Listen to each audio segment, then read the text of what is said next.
พามาเบิ่งภาพบรรยากาศหมู่บ้านจอมดอยอีกครั้งนะมื้อ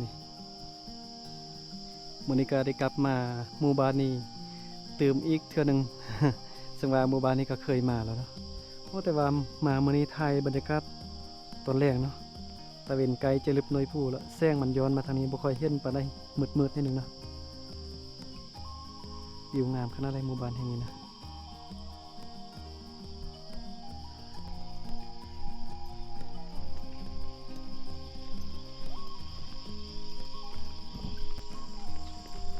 บรรยากาศตอนแรกเดี๋ยวนี้นะเริ่มเห็นชาวบ้านมาจากไห้จากสวนแล้วเนาะบรรยากาศตอนแรกนี่ชาวบ้านก็พากันเฮ็ดเวียกฮ้อเวียกเฮือนนะ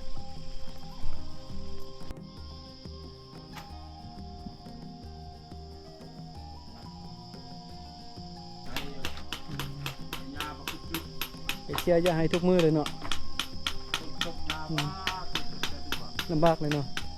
โอ้ตีแวกตีพาเนาะเตรียมทางหญ้าเฮ็ดไห้ส่วนจิฮอดยามทางหญ้าเราได้เนาะป้าทบปุ๊กมักไม้ลายเนาะเบิ่งมีมักฮุง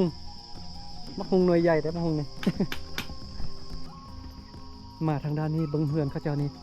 อยู่แถวนี้นี่งามขนาดน่ะเบิ่งเนาะทางไปไห้อยู่จอมภูพุ่นน่ะป้าเท่านี้ชาวบ้านกำลังลุกไม้แต่ไห้ได้ส่วนมักหลายๆคนเขาเจ้าเฮ็ดไห้ข้าวไห้สลีปลูกพืชเลี้ยงสัตว์นี่หลายขนาดหมู่บ้านแห่งนี้สังเกตเบิ่งเฮือนเขาเจ้านี่เป็นเฮือนไม้แปลนแล้วเป็นเฮือนไม้แปลนนี่งามเลยว่าไงเขาเจ้าอยู่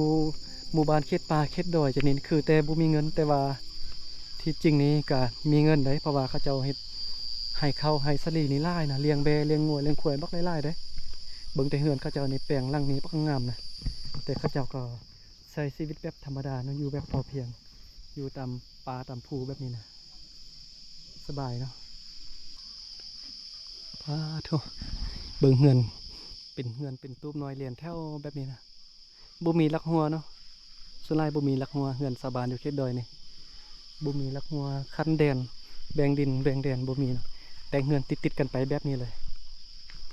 เบิ่งเดินบานในสะอาดเลยบ่มีแค่เยื่อทิ่มสะสายเลยตะเวนไกลจะลึบหน่วยผู้แล้วตอนนี้นะยินเสียงแมลงแมงไม้สัตว์ป่าฮ้องนะตอนนี้